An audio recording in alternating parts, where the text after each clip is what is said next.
பிரச்சனையெல்லாம் அவருக்கு காதுக்கு போகுதா? உங்களுக்கு ஓட்டு போட்ட பெரம்பூர் மக்களே வெளியில் வந்து போராடிட்டு இருக்காங்க.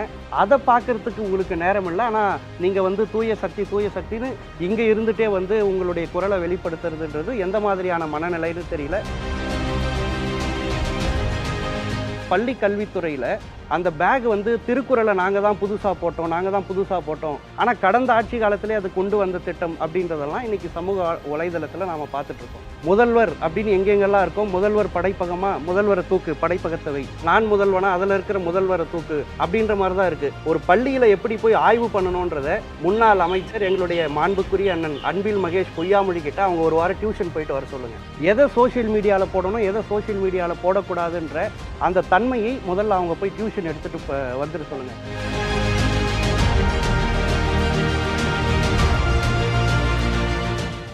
தமிழ்நாட்டு அரசியல்ல நடக்கிற அடுத்த கட்ட நகர்வுகள் குறித்து நாங்களும் அரசியல் பேசுவோம்ல நிகழ்ச்சியில தொடர்ந்து பார்த்துட்டு இருக்கோம். அந்த வகையில இன்னைக்கு நாங்களும் அரசியல் பேசுவோம்ல நிகழ்ச்சியில நம்ம கூட சந்தீப் பேச இருக்காங்க. அவங்க கூட தமிழ்நாட்டோட அரசியல்ல நடக்கிற விஷயங்கள் குறித்து நிறைய கலந்துரையாட இருக்கும். நிகழ்ச்சிக்குள்ள போலாம். வணக்கம் சார். வணக்கம் சார். இப்போ தாவேக ஆட்சி அமைச்சு 50 நாட்கள்ல தாண்டி போயிட்டு இருக்கு. ஆனாலும் தாவேக்கு கொண்டு வந்த திட்டங்கள் அப்படின்னு பார்த்தா எதுவுமே இல்லை. இந்த 50 நாட்கள் ஆட்சியில எதுவுமே இல்லை. இது என்ன பண்றாங்க அப்படின்னா, திமுக ஆட்சி காலத்துல கொண்டு வந்த திட்டங்களுக்கு ஸ்டிக்கர் ஒட்டுறது, கல்வெட்டுல பெயர் மாற்றம் செய்யறது, திட்டங்களுக்கே பேரை மாத்துறது, இந்த மாதிரி வேலையை தான் இப்போ தாவேக ஆட்சி பண்ணிட்டு இருக்கு. இதை பத்தி உங்களோட கருத்து என்ன? புதிய திட்டங்கள் இல்லை அப்படின்னா அவங்களுக்கு புதிய திட்டங்கள் கொண்டு வர அளவுக்கு அவர்களுக்கு அறிவு இல்லை. ஏன்னா தமிழ்நாட்டில் இருக்கிற பல்வேறு திட்டங்களை பாதி கலைஞர் செய்தது, மீதி நம்முடைய தலைவர் தளபதி செய்தது. அதனால் அவர்களுக்கு புதிய திட்டம் என்ன கொண்டு வருது அப்படின்னு தெரியல. அதனால தான் நீங்கள் சொன்ன மாதிரி ஏற்கனவே இருக்கிற அரசாங்கம் செய்த திட்டங்களுக்கு ஸ்டிக்கர் ஒட்டுவதும் கல்வெட்டுகளுடைய பெயர்கள் மாற்றுவதும் இந்த மாதிரியான செயல்களில் ஈடுபட்டு இருக்காங்க. முக்கியமாக சொல்லணும்னா இந்த அரசு முதல் முறையாக புதியதாக பொறுப்பேற்ற உடனே சிங்கப்பெண் அதிரடிப்படை அப்படின்னு ஒரு கையெழுத்தை போட்டாங்க. அது ஏற்கனவே திராவிட மாடல் அரசில் பிங்க் பேட்ரோல் அப்படின்ற பெயரில் இயங்கி கொண்டிருக்கிற ஒரு திட்டம் தான். அதை அப்படியே இவங்க ஸ்டிக்கர் ஒட்டி சிங்கப்பெண் அதிரடிப்படை அப்படின்னு தொடர்ந்து கொண்டு வந்துட்டே இருக்காங்க. இந்த மாதிரி நிறைய திட்டங்கள் அடுக்கிட்டே போகலாம். 717 மதுக்கடைகளை மூடுறோம் அப்படின்னு ஒரு அறிக்கை விட்டாங்க. இன்னைக்கு வரைக்கும் அதுக்கு தரவுகளை தமிழ்நாடு அரசின் சார்பில் தரலை. ஆனால் கடந்த திராவிட மாடல் அரசு 500க்கும் மேற்பட்ட மதுக்கடைகளை மூடி இருக்கிறதா நமக்கு செய்திகள் கிடைக்குது. அது மட்டும் இல்லாமல் பள்ளி கல்வித்துறையில் அந்த பேக் வந்து திருக்குறளை நாங்கள் தான் புதுசாக போட்டோம், இந்திய தொலைக்காட்சிகளிலேயே முதல் முறையாகன்ற மாதிரி நாங்கள் தான் இந்திய அரசியல் வரலாற்றிலேயே முதல் முறையாக அதை செஞ்சோன்று. ஆனால் கடந்த ஆட்சி காலத்திலே அது கொண்டு வந்த திட்டம் அப்படின்றதெல்லாம் இன்னைக்கு சமூக வலைதளத்தில் நாம் பார்த்துட்டு இருக்கோம். இந்த அரசியலமைப்பு விதி அது கூட கடந்த ஆட்சியிலே இருந்தது. ஆனால் இப்போ தான் அவங்க பிரிண்ட் பண்ண மாதிரி ரீல்ஸ் போட்டு அதான் இப்போ தான் பண்ணுற மாதிரி பண்ணிட்டு இருக்காங்க. இதில் நம்ம உன்னிப்பாக ஒரு கவனம் வரலாறில் பார்த்தது என்னென்னா, கடந்த ஆட்சி தொடங்கும் பொழுது அந்த ஆட்சிக்கு முற்பட்ட ஐயா எடப்பாடி பழனிசாமி அவர்களுடைய புகைப்படம் அந்த ஸ்கூல் பேக்கில் இருந்தது. தளபதி வந்து பள்ளி கல்வித்துறை அமைச்சரோட அணுகி இதை நம்ம எடுத்தால் எவ்வளவு செலவாகும், அந்த செலவை நம்ம தவிர்த்துட்டு பரவாயில்ல அந்த அமைச்சரோட படமே இருக்கட்டும் அப்படின்னு மனிதாபிமானத்தோடு செயல்பட்ட அந்த நிகழ்வுகள் எல்லாம் அரசியல் வரலாற்றில் இருக்குது. அப்படி இருக்கிற பொழுது அவங்க கொண்டு வந்த திட்டத்தை நாங்கள் தான் கொண்டு வந்தோம்னு ஒரு தற்பெருமையை பேசக்கூடிய அரசாகத்தான் இந்த அரசு இருக்குது. அண்மையில் நெம்மேலியில் இருக்கிற அந்த கடல் நீரை குடிநீர் ஆக்குவோம் திட்டத்தில் கல்வெட்டில் இருக்கிற தலைவர் தளபதியினுடைய பெயரை மாற்றிவிட்டு அங்கே வந்து புதிய முதல்வர் பெயரை உருவாக்கலாம் அப்படின்னு ஒரு முயற்சி செய்கிற பொழுது அங்கே இருக்கிற கழகத்தோழர்கள் அதற்கு எதிர்ப்பு தெரிவித்ததன் விளைவாக நாங்கள் ஒரு வாரத்தில் மாற்றித்தரோம் அப்படின்லாம் இன்றைக்கி வந்து பேசிகிட்டு இருக்கிறாங்க. இது ஸ்டிக்கர் ஒட்டுவது, பெயர்களை மாற்றுவது, நான் முதல்வன் திட்டம் அப்படின்னு ஒரு மகத்தான திட்டம். நான் இப்போ பிஹெச்டி படிக்கிற மாணவன், எங்களை போன்ற கல்லூரி படிக்கிற பல்கலைக்கழகம் படிக்கிற மாணவர்களுக்கு அந்த திட்டம் எவ்வளவு பெரிய தாக்கத்தை உண்டாக்கியது அப்படின்னு நம்ம பார்த்துட்டே இருக்கோம். அந்த திட்டத்தினுடைய பெயரை டிஎன் ஸ்கில்ஸ் அப்படின்னு மாற்றிருக்காங்க. அந்த திட்டத்துக்கும் அந்த பெயருக்கும் என்ன தொடர்பு இருக்குன்னே தெரியல, அந்த அளவுக்கு அந்த பெயர் மாற்றிருக்கு. அண்ணன் இளைஞரணி சொன்ன மாதிரி தான் மூ அப்படின்னு தொடங்குற எல்லா திட்டத்தையும் இவங்க வந்து ஒழிக்கலாம் அப்படின்னு பார்த்துட்டே இருக்காங்க.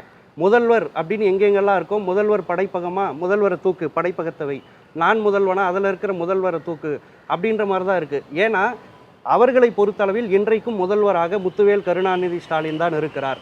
அந்த பயத்தின் காரணமாகத்தான் தமிழ்நாட்டில் எங்கெங்கெல்லாம் முதல்வர்ன்ற பேர் இருக்கோ அதெல்லாம் தூக்குற வேலையை செஞ்சுட்டு இருக்காங்க. உள்ளபடியே சொல்லப்போனால் மாற்றம்னு கொண்டு வந்த அவங்க ஏமாற்றத்தில் தான் மக்களை நிற்க வைத்திருக்கிறார்கள். துர்நாற்றமாகத்தான் இந்த அரசு செயல்பட்டு கொண்டிருக்குன்னு நான் பார்க்குறேன். ஏமாற்றம் அப்படின்னு சொல்லும்போது அவர் நிறைய வாக்குறுதி கொடுத்தாரு தேர்தல் பிரச்சாரம் அப்போ. அதுல முக்கியமா என்ன அப்படின்னு பார்த்தீங்கன்னா, இந்த பயிர்க்கடன் தள்ளுபடி அப்படின்றத ஒரு விமர்சையாவே எல்லாருமே சொல்லிட்டு இருந்தாங்க. ஆனா இப்போ ஆட்சி பொறுப்பேற்றதுக்கு அப்புறமா நான் அப்படி சொல்லல அப்படின்னு சொல்லிட்டு அப்படியே மாத்தி பல்டி அடிச்சுட்டாங்க. அதன் காரணமா இப்போ நெறைய விவசாயிகள் ஆர்ப்பாட்டமும், போராட்டமும் பண்ணிட்டு இருக்காங்க. இதுக்கு இப்ப இருக்க தவிக அரசு செவி சாய்க்கவே இல்லையே! நாங்களாம் மேடையில் பேசும்பொழுது நமக்கு கிரிக்கெட்டை விட விவசாயம் முக்கியம், ஏன்னா நமக்கு ஸ்கோர் முக்கியம் இல்லை சோறு முக்கியம் அப்படின்லாம் பேசி பழக்கப்பட்டோம். ஆனால் இன்றைக்கி இருக்கிற அமைச்சர்கள் என்ன பண்ணுறாங்க, நீங்கள் வந்து விவசாயத்தை விட விளையாட்டை முக்கியமாக பாருங்கள், விளையாட்டு தான் உங்களை முக்கியம் அப்படின்னு பேசக்கூடிய அறிவுஜீவிகளாக இருக்கக்கூடிய அமைச்சர்கள்லாம் இந்த அமைச்சரவையில் இருக்காங்க. அப்படிப்பட்டவர்களுக்கு இப்படி தான் செய்ய தோணும். தேர்தல் அறிக்கையில் விவசாய கடன் முழுமையாக பயிர்க்கடன் தள்ளுபடின்னு சொன்னவங்க இன்றைக்கு அந்த அளவீடின் அடிப்படையில் தள்ளுபடி அப்படின்னு கடைசியாக பார்த்தோன்னா 1 லட்சத்துக்கு மேலே கடன் வாங்கினவங்களுக்கு 5000 தள்ளுபடி. அந்த 5000 தள்ளுபடி வாங்கி அந்த விவசாயிக்கு என்ன லாபம் வரப்போகுது அப்படின்ற பல விமர்சனைகள் இருக்குது. அதனால தான் அண்மையில் சென்னையில் பெரிய பேரணியாக விவசாயிகள் வந்தாங்க. அந்த விவசாயிகள் இன்றைக்கி நாங்கள்லாம் ஏமாந்துட்டோம், மாற்றம்னு சொல்லி விவசாயிகளை வந்து இன்றைக்கி வந்து தூக்கி வெளியே போட்ட ஒரு அரசாகத்தான் இந்த அரசு இருக்குது. சாகுபடி செய்து கொண்டிருக்கிறவங்களெல்லாம் சாகும்படி செய்து கொண்டிருக்கிற அரசாக இந்த அரசு மாற்றிட்டு இருக்கு அப்படின்னு அவங்களே புலம்ப ஆரம்பிச்சிட்டாங்க. தமிழ்நாட்டினுடைய அப்படின்னு உலகத்தினுடைய முதன்மை தொழில்களில் நெசவும் விவசாயமும் தான்.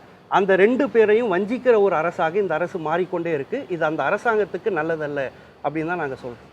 இப்போ நீங்க அமைச்சர்கள்னு பேசும்போது எனக்கு இப்போ ரீசெண்டாக ஃபுல்லாகவே சமூக வலைத்தளங்கள் ஃபுல்லாகவே அதுதான் ட்ரெண்டிங்கில் போயிட்டுருக்கு. தொழில்துறை அமைச்சர் வந்துட்டு கீர்த்தனா பள்ளிகளுக்கு ஆய்வுக்கு போயிருக்காங்க. அங்கே வந்து ஒரு பொண்ணை ஆங்கிலத்தில் கொஷின் கேட்டு ஒரு மாதிரி அந்த பொண்ணுக்கு வந்து ஒரு தாழ்வு மனப்பான்மையை உருவாக்கியிருக்காங்க. அமோனியா வாயு கசிவு அவ்வளோ பேர் இறந்தப்போ அங்கே போய் இந்த தொழில்துறை அமைச்சர் வந்து விசிட் பண்ணலை. பள்ளிகளுக்கு போயிட்டு அங்கே இருக்க குழந்தைகளுக்கு முன்னாள் கல்வி அமைச்சர் சொல்லணும் அப்படின்னா எங்கே பேசினாலும் எங்கள் பிள்ளைங்கன்னு சொல்லிட்டு பரவாயில்ல உனக்கு தெரிலனா கூட முன்னாடி வந்து சொல்லு அப்படின்ற மாதிரி பார்த்துருக்கோம். ஆனால் இவங்க வந்து முன்னாடி இல்லை, கடைசி பெஞ்ச் ஸ்டூடெண்ட்ஸ் எல்லாம் ஒரு மாதிரி பேசி போட்டிருக்காங்க. அதுவும் அந்த பொண்ணோட வீடியோவை அப்படியே வெளியிட்டிருக்காங்க.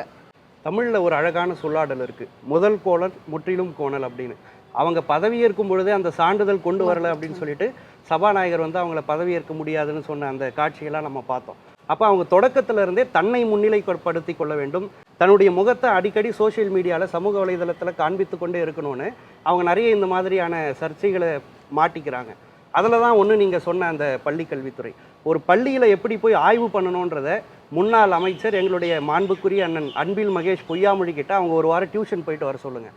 எப்படி ஒரு பள்ளியில் ஆய்வு பண்ணணும், ஒரு மாணவரை எப்படி அணுகணும், ஒரு மாணவர்கிட்ட எப்படி பேசணும், எதை சோஷியல் மீடியாவில் போடணும் எதை சோஷியல் மீடியாவில் போடக்கூடாதுன்ற அந்த தன்மையை முதல்ல அவங்க போய் டியூஷன் எடுத்துகிட்டு வந்துட்டு சொல்லுங்கள். அந்த 2 நாள் பயிற்சி கொடுத்தாங்க, அதில் என்ன கொடுத்தாங்க எப்படி கொடுத்தாங்கன்னு தெரியல. அந்த பயிற்சி எடுத்துகிட்டு வந்தோம் இந்த மாதிரியான செயல்களில். இன்னும் குறிப்பாக சொல்லணும்னா நான் ஒரு பிஹெச்டி மாணவன்னு சொன்னேன். ஒரு இன்ஸ்பெக்ஷன் எங்ககிட்ட வந்தாலும் எங்களுக்கு ஒரு பதற்றம் வரும், எங்களுக்கு ஒரு பயம் வரும். விடை எங்களுக்கு தெரிந்திருந்தால் கூட அவங்க கேட்குற வினாக்களுக்கு ஐயோ நம்ம தப்பாக சொல்லிட்டா என்ன ஆகுறது அப்படின்னு ஒரு மனசில் ஒன்று இருக்கும். அதை தான் அந்த மாணவியும் பண்ணியிருக்காங்க. அங்கே போய் உங்களுடைய ஆங்கில புலமையை வந்து வெளிப்படுத்துறது, அந்த மாணவியை வந்து மட்டம் தட்டுறது. இன்னும் குறிப்பாக ஃபஸ்ட்டு பெஞ்சு ஸ்டூடெண்ட்லாம் நல்லா பசங்க, லாஸ்ட் பெஞ்சு ஸ்டூடெண்ட்லாம் டல் ஸ்டூடெண்ட் அப்படின்ற மனநிலையில் அவங்க வந்து ஒரு மாணவர்களை அணுகுறாங்க. இந்த உளவியல் ரீதியான பார்வை அவங்கக்கிட்ட இல்லாத பொழுது அவங்க என்ன அவங்களுடைய துறையில் பெரிய மாற்றத்தை கொண்டு வர போகிறாங்க அப்படின்னு எங்களுக்கு தெரியல. அமைச்சரவை முழுக்கவே இந்த மாதிரியான அமைச்சரவையாக தான் இருக்குது. 10 பாட்டு சொல்லி கொடுக்க வேண்டிய பள்ளியில் குத்துப்பாட்டு போட்டு ஒரு அமைச்சர் வந்து ஆடல் பாடல்லாம் நிகழ்த்திட்டு இருக்கிறாரு. இன்னும் சொல்லப்போனால் முதலமைச்சரே சபாநாயகர்கிட்ட நான் ஒரு ஆக்ஷன் பண்ணிக்கிட்டா அப்படின்னு ஒரு ஆக்ஷனை பண்ணுறாரு. இதெல்லாம் வந்து ஒரு நாகரிகமான அரசியலாக, நாகரிகமான சட்டமன்றத்தில் எத்தனையோ தலைவர்கள் இருந்த சட்டமன்றத்தில் இப்படியெல்லாம் வந்து சிலர் அறிவுஜீவிகள் ஆட்டம் செய்கிறோன்னு சொல்லிட்டு அறிவற்ற ஜீவிகளாக மாறிவிட்டார்களே அப்படின்னு ஒரு ஆதங்கம் எங்களை போன்ற இளைஞர்களுக்குள்ளே இருக்குது.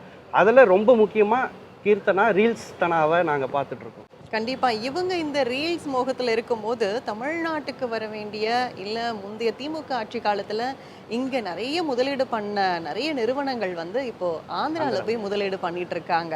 இப்போது அது ரீசெண்டாக சொல்லணும்னா நெக்ஸ்ட்லி அந்த மாதிரி நிறைய முன்னணி நிறுவனங்கள் வந்து ஆந்திராவில் முதலீடு ஸ்டார்ட் பண்ணிட்டாங்க அப்படின்ற அதிகாரப்பூர்வ அறிவிப்பே வந்துருச்சு. இதை பற்றின கவலையோ வருத்தமோ முதலமைச்சருக்கோ இல்லை சிஎம்கோ இல்லையே?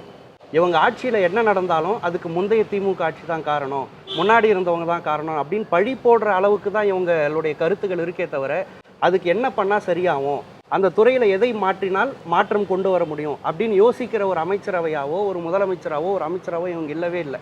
தொழில்துறை அமைச்சராக இருக்கிறவங்க பள்ளியில் போய் ஆய்வு பண்ணும் பொழுது தொழில்துறை எப்படி முன்னேறும் இன்னைக்கு அவங்களே சொல்கிறாங்க, அந்த நிறுவனங்களே சொல்கிறாங்க, இவங்களுக்கு இவங்க கிட்ட எங்களால் இருக்க முடியல, அதனால தான் நாங்கள் ஆந்திராவுக்கு போகிறோம் அப்படின்னு வெளிப்படையாக சொல்கிற அளவுக்கு அந்த தொழில்துறை நிறுவனங்களை வெளியில் அனுப்புகிற அளவுக்கு தான் இவங்களுடைய தொழில்துறை இருக்குது. தமிழ்நாட்டில் உள்ள தொழில்துறையில் மிக முக்கியமான மாநிலமாக தமிழ்நாடு திராவிட மாடல் ஆட்சியில் இருந்தது. ஆனால் இன்றைக்கி ரொம்ப பின்தங்கிய ஒரு மாநிலமாக இது போய்கொண்டே இருக்குது.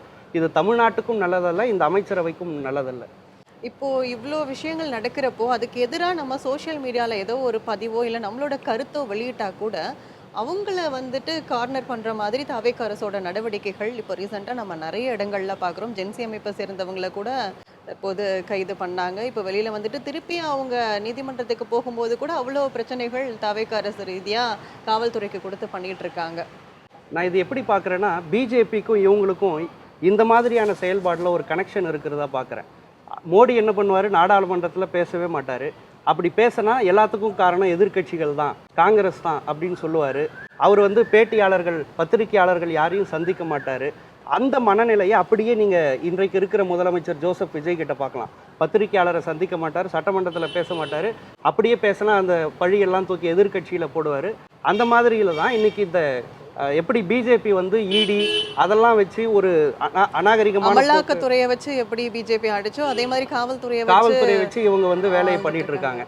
ஜென்சியை மட்டும் இல்லை, ஒரு முன்னாள் அமைச்சராக இருக்கிற அனிதா ராதாகிருஷ்ணன் அவர்களையே அவர் தொகுதியில் ஒரு ஆய்வு பண்ணும்பொழுது திடீர்னு கைது பண்ணி அவங்க போய் சிறையில் வச்சு ஒரு போலீஸ் அதிகாரிகளே நீங்கள் தாவேக்கால போய் சேர்த்துருங்க அப்படின்னு பேச்சுவார்த்தை நடத்தினதா அவரே வெளியில் சொல்கிறார். அப்போ அந்த மாதிரியான முன்னாள் அமைச்சருக்கு அவ்வளவு நெருக்கடிகளை தரக்கூடிய இந்த அரசு எங்களை போல ஜென்சி டிஎம்கே அப்படின்ற பேரில் மேடையில் பேசக்கூடியவர்கள்லாம் கார்னர் பண்ணி, அண்மையில் எனக்கு தெரிஞ்ச ஒருத்தர் சொன்னார், ஒவ்வொரு காவல்துறையிலையும் இந்த இளம் பேச்சாளர்கள் ஜென்சி டிஎம்கேல யார் யாரெல்லாம் பேசுகிறாங்களோ அவங்களெல்லாம் நோட்டட் பண்ணுறாங்க, கொஞ்சம் பார்த்துருங்க அப்படின்னு சொல்லக்கூடிய அளவுக்கு கருத்து சுதந்திரத்தை பறிக்கக்கூடிய அளவில் தான். எப்படி மோடி கௌரி லங்கேஷ்க்கு ஒரு நெருக்கடி கொடுத்தாரோ அந்த மாதிரி இவங்க கருத்து சுதந்திரத்தை பதிக்கக்கூடிய அளவுக்கு இன்றைக்கி பண்ணிகிட்டு இருக்காங்க. குழந்தைகளுக்கு சாப்பாடு ஊட்டும் பொழுது பொல்ல பிடிக்கிற காரம் வரான் ஜாக்கிரதையாரு அப்படின்னு சொல்லி ஊட்டுவாங்க. இன்றைக்கி டிவிகே காரன் யாராவது வீதியில் போனால் ஆள் பிடிக்கிற காரம் வரான் ஜாக்கிரதையாரு அப்படின்னு சொல்லி குழந்தைகளுக்கு சோறு ஊட்டுகிற அளவுக்கு இவங்க ஒன்று கைது பண்ணுறாங்க, இல்லைன்னா ஆள் பிடிக்கிறாங்க. தனக்கு பெரும்பான்மை நிரூபிக்க வேண்டும்னு சட்டமன்ற உறுப்பினர்கள்லாம் எதிர் முகாமில் இருக்கிறவங்களாம் கூடார காலியாகிற அளவுக்கு எல்லாரையும் கொஞ்சம் கொஞ்சமாக கூப்பிட்டுட்டு வராங்க.